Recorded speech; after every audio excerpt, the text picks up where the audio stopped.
마가복음. 하나님의 아들 예수 그리스도에 관한 복음의 시작.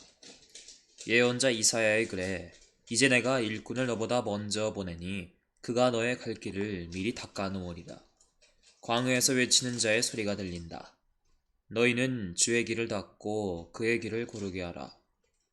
곧 쓰여 있는 대로 세례 요한이 광야에 나타나 회개하고 세례를 받아라. 그러면 죄를 용서받을 것이다. 라고 선포하였다. 그때 온 유대 지방과 예루살렘에 사는 모든 사람이 그에게로 와서 자기들의 죄를 고백하고 요단강에서 세례를 받고 있었다. 요한은 낙타 털옷을 입고 허리에 가죽띠를 두르고 메뚜기와 들꿀을 먹으면서 살았었다. 그는 사람들에게 이렇게 말하였다. 나보다 더 훌륭한 분이 나의 뒤에 오신다. 나는 몸을 굽혀 그의 신발끈을 풀어드릴 만한 자격조차 없는 사람이다. 나는 너희에게 물로 세례를 주지만 그분은 성령으로 세례를 베푸실 것이다. 그 무렵에 예수께서 갈릴리 나사렛에서 요단강으로 요한을 찾아와 세례를 받으셨다. 그리고 예수께서 물에서 올라오실 때에 하늘이 갈라지며 성령이 비둘기 모양으로 자신에게 내려오는 것을 보셨다. 그때 하늘에서 너는 나의 사랑하는 아들, 나의 마음에 드는 아들이다 라고 하는 소리가 들려왔다. 그 후에 곧 성령이 예수를 광야로 내보내셨다. 예수께서는 40일 동안 그곳에 계시면서 사탄으로부터 유혹을 받으셨다. 그동안 예수께서는 들짐승들과 함께 지내셨는데 천사들이 그에게 시중을 들었다. 요한이 잡힌 뒤에 예수께서 갈릴리에 오셔서 하나님의 복음을 전파하시며 때가 다 되어 하나님의 나라가 다가왔다. 회개하고 이 복음을 믿어라 고 하셨다. 예수께서 갈릴리 호숫가를 지나가시다가 어부인 시몬과 그의 동생인 안드레가 호수에서 그 물을 던지고 있는 것을 보시고 나를 따라오라.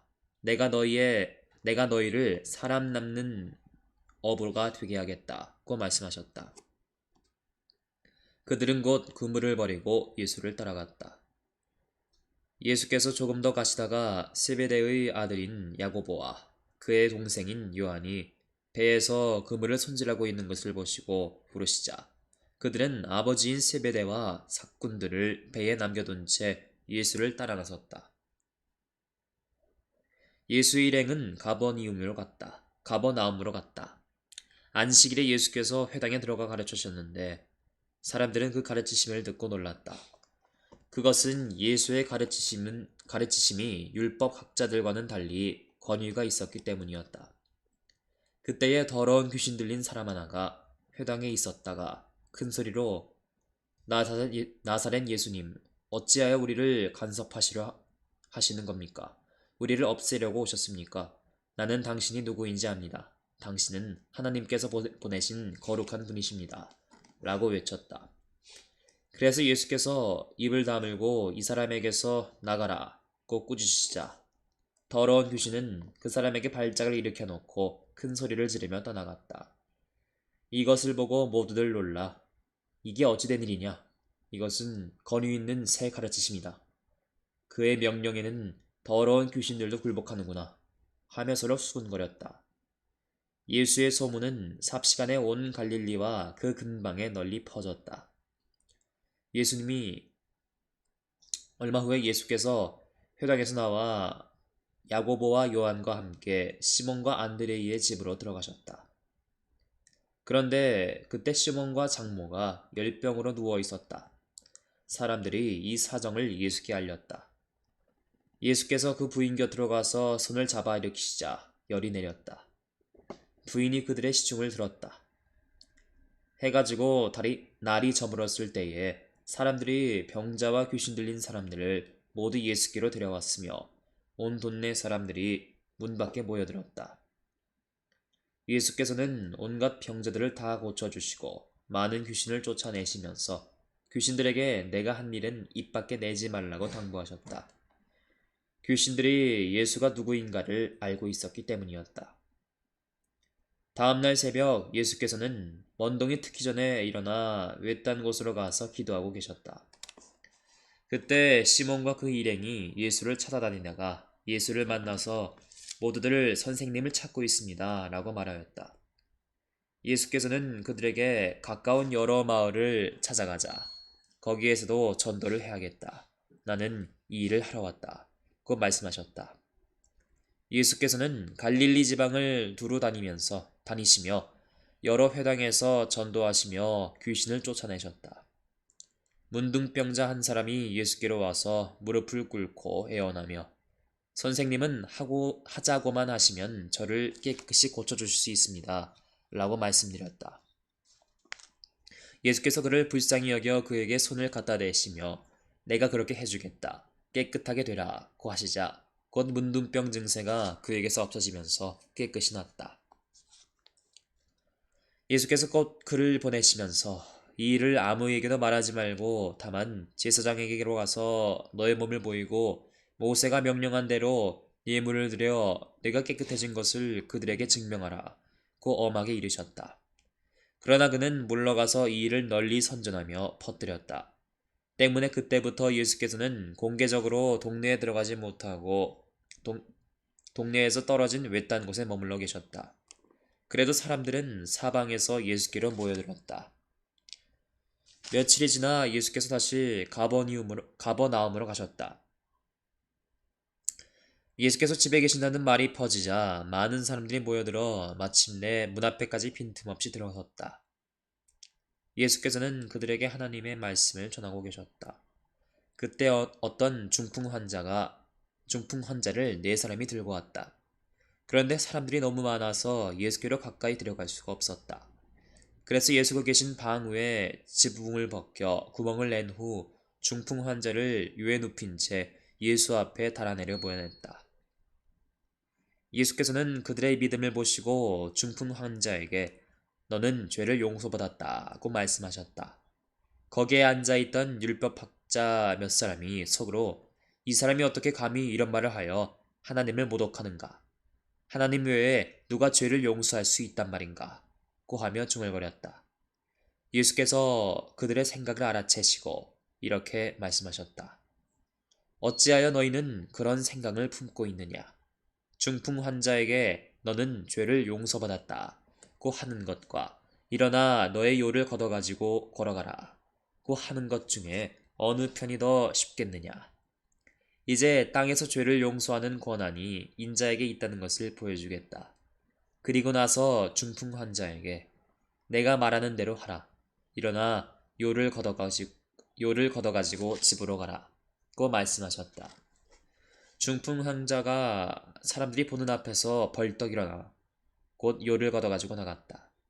그러자 모두들 몹시 놀라서 이런 일은 정말 처음 보는 일이다. 라고 하며 하나님을 찬양하였다.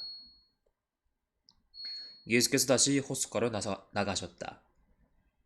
그러자 군중이 모두 따라왔다. 그래서 예수께서 그들을 가르치셨다. 그리고 그 후 예수께서 길을 가시다가 알페오의 아들 레위가 세관에 앉아있는 것을 보시고 나를 따라하라고 부르셨다. 그러자 레위가 일어나서 예수를 따라 나섰다. 어느 날 예수께서 레위의 집에서 음식을 잡수시게 되었다. 예수를 따르던 사람들 가운데는 세리와 죄인들도 많았는데 그중 여럿이 예수와 그의 제자들과 함께 그 자리에 앉아 있었다. 바리새파의 율법학자들이 예수께서 죄인들과 세리들과 함께 한자리에서 음식을 나누시는 것을 보고 예수의 제자들에게 저 사람이 세리와 죄인들과 같이 음식을 나누고 있으니 어찌된 노릇이오? 라고 물었다. 예수께서 이 말을 들으시고 건강한 사람에게는 의사가 필요 없으나 병자에게는 필요하다. 나는 의인을 부르러 온 것이 아니라 죄인을 부르러 왔다. 고 대답하셨다. 요한의 제자들과 바리새파 사람들이 금식하고 있던 어느 날 사람들이 예수께로 와서 요한의 제자들과 바리새파 사람들의 제자들도 금식을 하는데 선생님의 제자들은 왜 금식을 하지 않습니까? 고 물었다. 예수께서 이렇게 대답하셨다. 잔치집에 온 신랑 식구들이 신랑과 함께 있는 동안에야 어떻게 금식을 할 수 있겠느냐? 신랑과 함께 있는 동안에는 그럴 수 없다. 그러나 이제 신랑을 빼앗길 날이 온다. 그때에 가서는 그들도 금식하게 될 것이다. 낡은 옷에 새 천조박을 대고 기울 사람은 없다.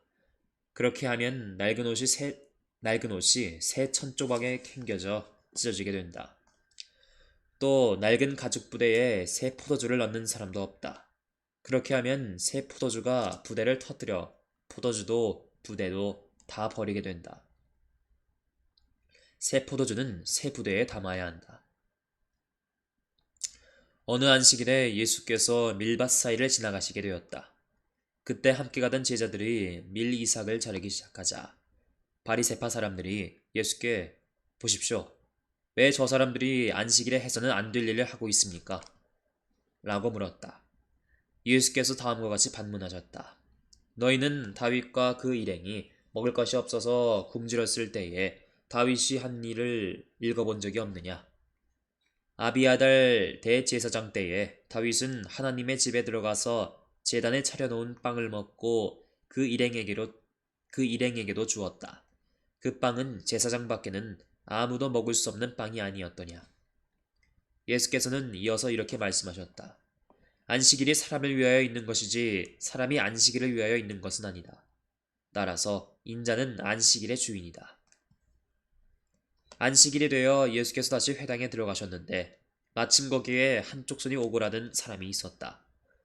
그런데 회당에는 예수께서 안식일에 환자를 고쳐주기만 하면 고발하려고 지켜보고 있는 사람들도 있었다. 예수께서 손이 오그라든 사람에게 일어나서 앞으로 오라고 하시고 군중들을 향하여 안식일에 선한 일을 하는 것이 옳으냐 악한 일을 하는 것이 옳으냐 사람을 살리는 것이 옳으냐 죽이는 것이 옳으냐고 물으셨다. 그들은 말문이 막혀 잠잠해 있었다.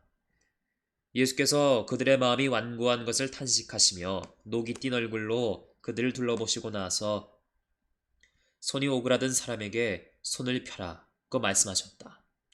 그가 손을 펴자 손이 이전처럼 성하게 되었다. 그러나 바리새파 사람들은 회당에서 나가 헤롯 당원들과 함께 예수를 없애버릴 방도를 모의하였다. 예수께서 제자들과 함께 호숫가로 물러갔을 때에 갈릴리에서 많은 사람들이 따라왔다. 또 유대와 예루살렘, 에돔과 요단강 건너편에 사는 사람들과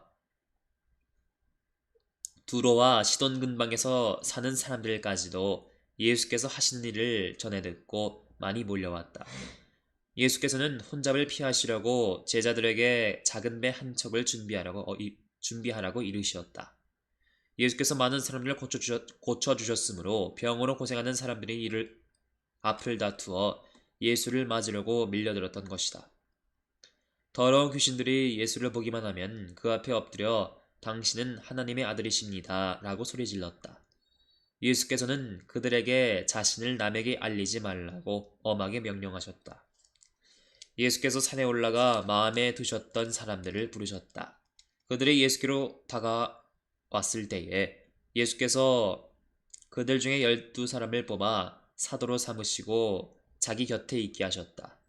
이것은 그들을 보내어 말씀을 전하게 하시고 귀신을 쫓아내는 권한을 주시려는 것이었다. 예수께서 12제자를 임명하셨는데 시몬에게는 베드로라는 이름을 지어주셨고 세베대의 아들 야고보와 그의 동생 요한에게는 우레의 아들이라는 뜻으로 둘 다 보아너게라고 이름을 지어주셨다. 나머지 제자들은 안드레, 빌립, 바돌로메, 마테, 도마, 알페오의 아들 야고보, 다데오, 혁명당원 시몬, 그리고 예수를 팔아넘긴 가롯사람 유다이다. 예수께서 집에 들어오시자 군중이 다시 모여들었기 때문에 예수의 일행은 음식을 먹을 겨를도 없었다.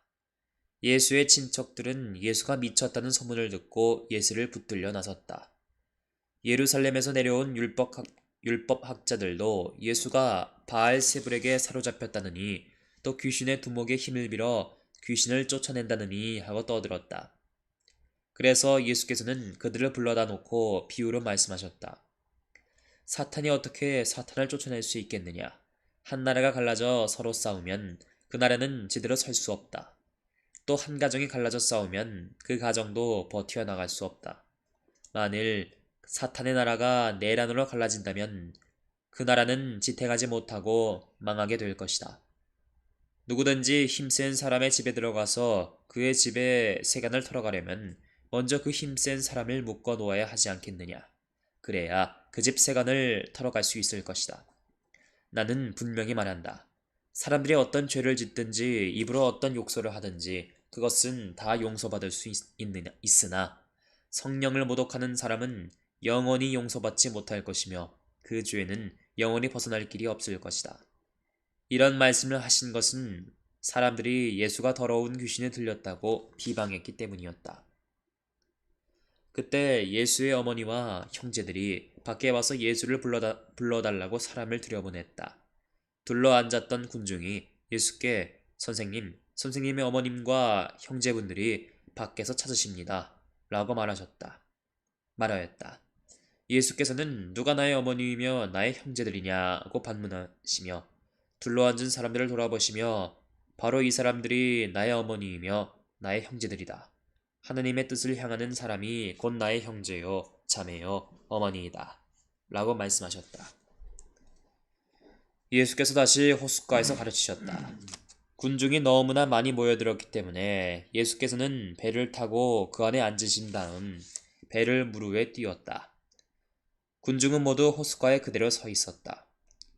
예수께서 비유로 여러 가지를 가르치시면서 이렇게 말씀하셨다. 자, 들어보라. 씨 뿌리는 사람이 씨를 뿌리려고 나갔다. 씨를 뿌리는데 어떤 것은 길바닥에 떨어져 새들이 와서 쪼아먹고 어떤 것은 흙이 많지 않은 돌밭에 떨어졌는데 흙이 깊지 않아서 싹이 곧 나왔지만 해가 뜨자 뿌리도 내리지 못한 채 말라버렸다. 또 어떤 것은 가시덤불 속에 떨어졌다. 그것도 가시나무들이 자라서 숨이 막혀 열매를 맺지 못하였다. 그러나 어떤 것은 좋은 땅에 떨어져서 싹이 나고 잘 자라 열매를 맺었는데 열매가 30배가 된 것도 있고 60배나 100배가 된 것도 있었다. 예수께서는 이어서 들을 귀가 있는 사람은 알아들어라 고 말씀하셨다. 예수께서 혼자 계실 때에 예수를 따르는 사람들이 12제자와 함께 와서 비유의 뜻을 물었다. 예수께서 이렇게 대답하셨다. 너희에게는 하나님 나라의 비밀을 알게 해주었지만 다른 사람들에게는 내가 모든 것을 비유로 들려주곤 한다. 그것은 그들이 보고 또 보아도 알아보지 못하고 듣고 또 들어도 알아듣지 못하게 하기 위해서이다. 그들이 알아보고 알아듣기만 한다면 나에게로 돌아와 용서를 받게 될 것이다. 예수께서 계속하여 다음과 같이 말씀하셨다. 너희가 이 비유도 알아듣지 못하면서 어떻게 다른 비유들을 알아듣겠느냐. 씨 뿌리는 사람이 뿌린 씨는 하늘나라에 대한 말씀이다. 길바닥에 떨어졌다는 것은 마음속에 뿌려지는 그 말씀을 듣기는 하지만 날쌔게 달려드는 사탄에게 그것을 빼앗겨버리는 사람들을 두고 하는 말이다. 씨가 돌밭에 떨어졌다는 것은 그 말씀을 듣고 기꺼이 받아들이기는 하지만 그 마음속에 뿌리가 내리지 않아 오래 가지 못하고 훗날 말씀 때문에 환난이나 박해를 당하게 되면 곧 넘어지는 사람을 두고 하는 말이다. 그리고 씨가 가시덤불 속에 떨어졌다는 것은 그 말씀을 듣기는 하지만 세상 걱정과 재물의 유혹, 그 밖에 여러 가지 욕심이 들어와서 그 말씀을 가로막기 때문에 열매를 맺지 못하는 사람을 두고 하는 말이다. 그러나 씨가 좋은 땅에 떨어졌다는 것은 그 말씀을 듣고 잘 받아들여 30배, 60배, 100배의 열매를 맺는 사람을 두고 하는 말이다. 예수께서는 또 이렇게 말씀하셨다. 등불을 가져다가 되박 아래나 침상 밑에 두는 사람이 어디 있겠느냐. 누구나 등잔 걸개 위에 얹어놓지는 않느냐. 감추어 둔 것은 드러나기 마련이고 비밀은 알려지기 마련이다. 들을 귀가 있는 사람은 알아들어라. 예수께서 또 말씀하셨다. 나의 말을 마음에 새겨들어라. 너희가 남에게 달아주면 달아주는 만큼 받을 뿐 아니라 덤까지 덧붙여 받을 것이다. 누구든지 가진 사람은 더 받을 것이며 가지지 못한 사람은 그 가진 것마저 빼앗길 것이다. 예수께서 계속하여 또 말씀하셨다. 하나님 나라는 다음과 같이 비유할 수 있다. 어떤 사람이 땅에 씨앗을 뿌려 놓았다. 하루하루 자고 일어나고 하는 사이에 씨앗은 싹이 트고 자라났지만 그 사람은 그것이 어떻게 자랐는지 알 수 없다. 땅이 열매를 맺게 하는 것인데 처음에는 싹이 돋고 그 다음에는 이삭이 패고 마침내 이삭의 알찬 나달이 맺힌다. 곡식이 익으면 그 사람은 가을거지 때가 된 줄을 알고 곧 낫을 댄다. 예수께서 또 말씀하셨다. 하나님 나라를 어떻게 묘사하며 무엇으로 비유할 수 있을까?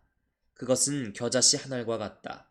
땅에 심을 때에는 세상의 어떤 씨앗보다도 더욱 작은 것이지만 심어 놓으면 어떤 푸성귀보다 더 크게 자라서 큰 가지가 뻗어 공중의 새들이 그 그늘에 깃들릴 만큼 된다.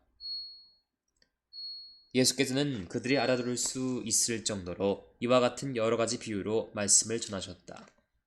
그들에게는 이렇게 비유로만 말씀하셨지만 제자들에게는 따로 하나하나 그 뜻을 풀이해 주셨다. 그날 저녁이 되자 예수께서 제자들에게 호수 저편으로 건너가자고 말씀하셨다. 그래서 그들은 군중을 남겨둔 채 예수께서 타고 계신 배를 저어갔는데 다른 배들도 그를 따라갔다. 마침 사나운 바람이 일더니 물결이 배 안으로 들이쳐서 물이 배에 거의 가득 차게 되었다. 그런데 예수께서는 백고물을 베개 삼아 주무시고 계셨다.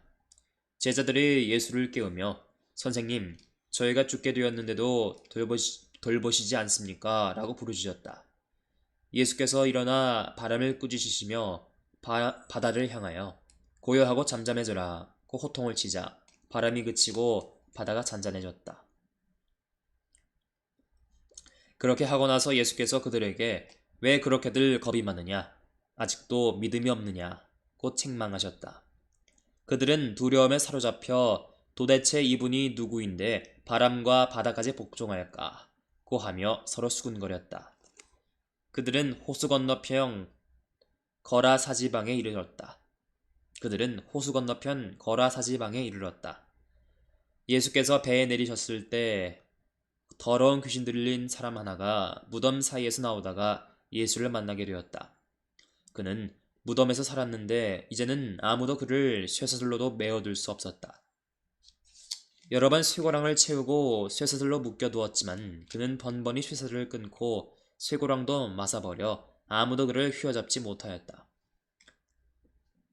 그리고 그는 밤이나 낮이나 항상 묘지와 산을 돌아다니면서 소리를 지르고 돌로 제 몸을 짓짓곤 하였다. 그는 멀리서 예수를 보자 곧 달려가 그 앞에 엎드려 지극히 높으신 하나님의 아들 예수님, 왜 저를 간섭하십니까? 제발 저를 괴롭히지 마십시오. 라고 큰 소리로 외쳤다. 그것은 예수께서 더러운 귀신을 보시기만 하면 더러운 귀신아 그 사람에게 나오라 고 명령하시기 때문이었다. 예수께서 너의 이름이 무엇이냐 하고 물으시자 그는 군대라고 합니다. 수요가 많아서 그렇습니다. 라고 대답하였다. 그리고 자기들을 그 지방에서 쫓아내지 말아달라고 애걸하였다. 마침 그곳 산기슭에 노아 기르는 돼지떼가 우글거리고 있었는데 더러운 귀신들은 예수께 저희를 돼지들에게 보내어 그 속에 들어가게 해주십시오 라고 간청하였다. 예수께서 허락하시자 더러운 귀신들은 그 사람에게서 나와서 돼지들 속으로 들어갔다. 그러자 거의 2,000마리나 되는 돼지떼가 바다를 향하여 비탈을 내리달려 물속에 빠져죽고 말았다. 돼지치던 사람들은 읍내와 촌락으로 달려가서 이 일을 알렸다. 동네 사람들은 무슨 일이 있어 났는지 보려고 나왔다가 예수께서 계신 곳에 이르러 군대라는 귀신이 들렸던 사람이 옷을 바로 입고 멀쩡한 정신으로 앉아있는 것을 보고 그만 겁이 났다. 이 일을 지켜보던 사람들이 귀신 들렸던 사람이 어떻게 돼서 나왔으며 돼지떼가 어떻게 되었는가를 동네 사람들에게 들려주자 그들은 예수께서 이 지방에서 떠나달라고 간청하였다. 예수께서 배에 오르실 때에 귀신 들렸던 사람이 예수를 따라다니게 해달라고 애원하였지만 예수께서는 허락하지 않으시고 주께서 자비를 베풀어 너에게 얼마나 큰 일을 해주셨는지 집에 가서 가족에게 알려라고 이르셨다. 그는 물러가서 예수께서 자기에게 해주신 일을 데가볼리 지방에서 널리 알렸다. 이 말을 듣는 사람마다 모두 놀랐다. 예수께서 배를 타고 건너편으로 돌아오시자 많은 사람들이 또 모여들었다. 예수께서 호숫가에 계셨을 때에 야이로라고 하는 회당장이 와서 예수를 뵙고 그 발 앞에 엎드려 저의 어린 딸이 다 죽게 되었습니다. 저의 집에 오셔서 그 아이에게 손을 얹어 병을 고쳐 살려주십시오. 라고 애원하였다. 예수께서 그를 따라 나서시었다. 그때에 많은 사람들이 예수를 둘러싸고 밀어대며 따라갔다. 그런데 군중 속에는 12해 동안이나 하혈증으로 앓고 있던 여자가 있었다. 그 여자는 여러 의사에게 보이느라고 고생만 하면서 재산마저 탕진했다. 그러나 아무런 효력도 없었고 오히려 병이 점점 더 심해갔던 것이다. 그러던 차에 예수의 소문을 듣고 군중 속에 끼어 따라가다가 뒤에서 예수의 옷에 손을 대었다. 예수의 옷에 손을 대기만 해도 병이 나으리라고 생각하였기 때문이었다. 손을 대자마자 그녀는 출혈이 그치고 병이 나아진 것을 스스로 알 수 있었다. 예수께서 자기에게서 기적의 힘이 나간 것을 곧 아시고 돌아서서 둘러보시며 누가 나의 옷에 손을 대었느냐고 물으셨다. 제자들이 누가 손을 대다니요? 보다시피 이렇게 군중이 사방에서 밀어대고 있지 않습니까? 고 반문하였다. 그런데 예수께서는 둘러보시고